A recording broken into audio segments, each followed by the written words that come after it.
Looking at Dr. Edwin Vieira's teachings about the well-regulated state militias is a very important element for a peaceful solution. Sure. You look at right now the citizens' grand juries that are coming out with these presentments. Well, that's a lawful thing. Even judges have stated that those juries are lawful, that they are constitutional, but nobody's going to go out there and enforce it because we don't have any strength set up within our states.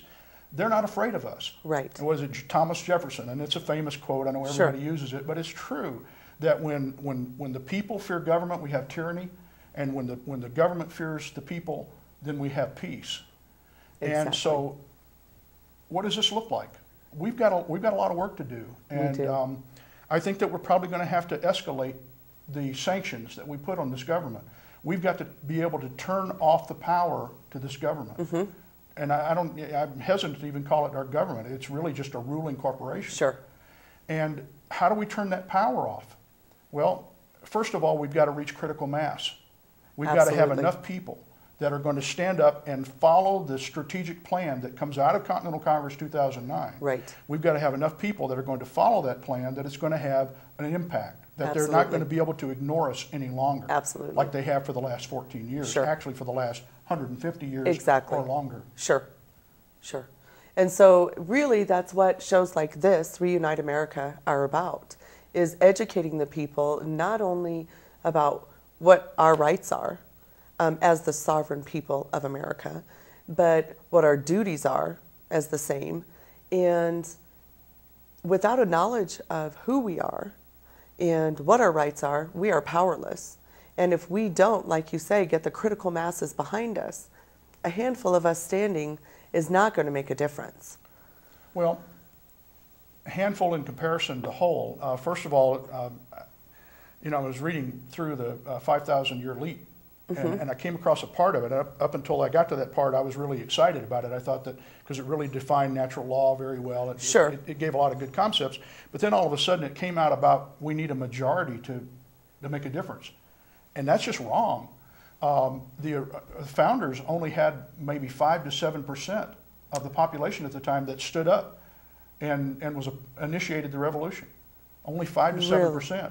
I believe that we've got 5 to 10% of the people right now that are aware enough of what's going on to be willing to take a stand. They recognize for the first time, really in our history, of at least the last 100 years. Sure. I think back in the 1800s they understood, because they weren't so far removed from the revolution, that they still understood what it meant to be a sovereign.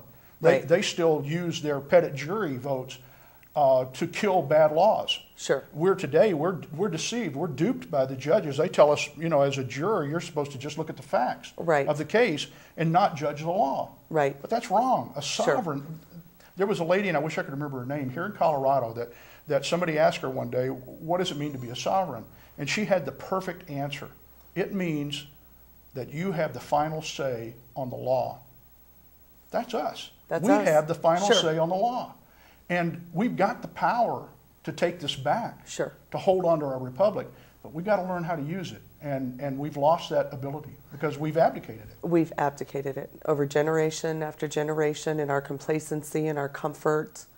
But my dream for the Continental Congress is that we will reach that critical mass as a result of both the publicity of that event, plus the great statesman minds that will come together there will come out with such a powerful plan that will be a workable and usable and sensible plan that the people will see it, understand it, and be willing to follow it. Receive it. And that's what we've got to do. That's what we've got to accomplish. Absolutely. And we're about, 7 weeks away from that. Is that correct? Yes. Well, first of all, we've got to go through this nomination delegate election process. October 10th. People got to get their ballots in the mail by October 5th if they're doing a mail-in, or come to one of the polling places on October 10th. And then the Continental Congress will convene in St. Charles, Illinois, on the 8th. I believe deliberations start on the 9th, but the opening ceremony for it will be on November the 8th. Okay, excellent. Well, thank you so much for sharing with us today, for giving us an insight into what this means to you and what it really means to America, because after all, that's what it's all about. I appreciate it immensely. Thank you very much, Terry. Appreciate it. Thank you for joining us. Again, I'm Linda Lewis for We the People Congress with Reunite America. please let me encourage you. The time is now to stand with us at We the People. Go to givemeliberty.org. You can view the candidates for your state there. All you have to do is click on your state, and it will lead you to the candidates. And then also any information that you would need about We the People, our mission statement. Terry has given us great insight into what We the People stands for this evening. And again, I just want to thank you very much.